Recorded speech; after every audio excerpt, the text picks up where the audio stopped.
gotta sound like this, and he's got a lot of rage. So this is Bowser. And I just, I explored the possibilities with the director, and we found his voice.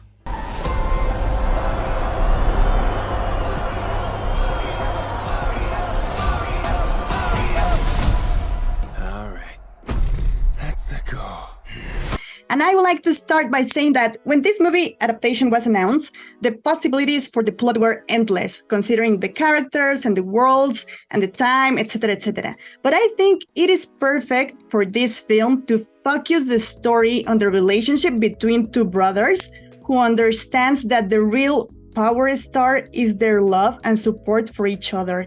I think that's great, and we need to see that kind of characters and stories. So I would like, for example, Chris, what do you think about that?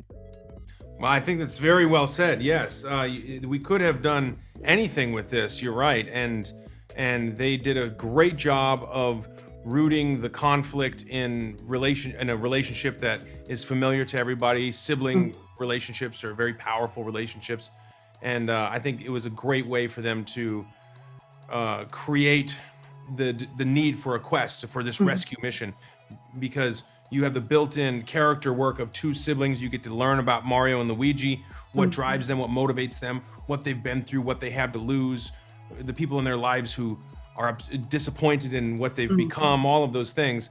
Then you can do that in the first act, and then you can start the quest off. And they just did a great job. They did a really great job of finding the very best version of this new story.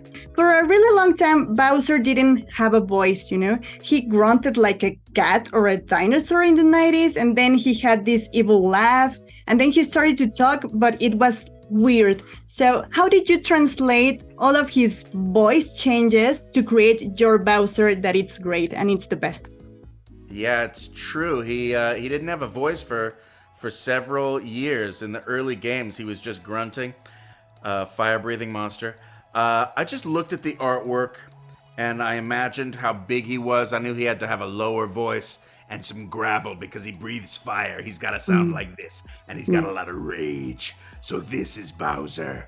And I just, I explored the possibilities with the director, and we found his voice. Charlie, we all can relate with Luigi because even though he's fearful, he never gives up when his brother needs him, like in Luigi Mansion and of course in this movie. So what do you think about Luigi as a character who is not afraid of showing his vulnerability and fears, and how he converts this into a strength instead of a weakness as we usually see fear?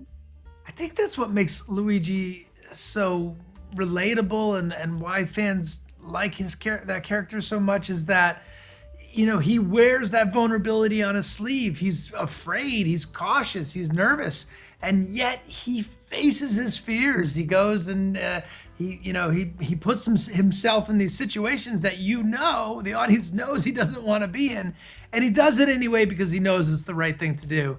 And I think in many ways, Luigi is a great example for people that that life is going to be challenging and full of fears, and you don't have to deny the fact that you're afraid, but you do have to just kind of keep carrying on.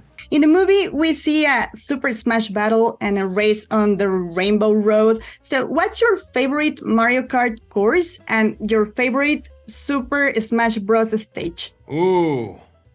I mean, Rainbow Road's kind of tough to top, right? Yeah. It's super iconic. Yeah, just the visuals alone. And then the way they did it in the movie is great. Yeah. The Smash Brothers stage, I don't know that I know them all. I would say probably I like the Sky Worlds. Yeah, I think those are the best. You can fall the farthest. Yeah, so thank you very much for your time. And again, thank you very much for this movie. It's great. Hey, thank you, guys. Thank you. Thank you.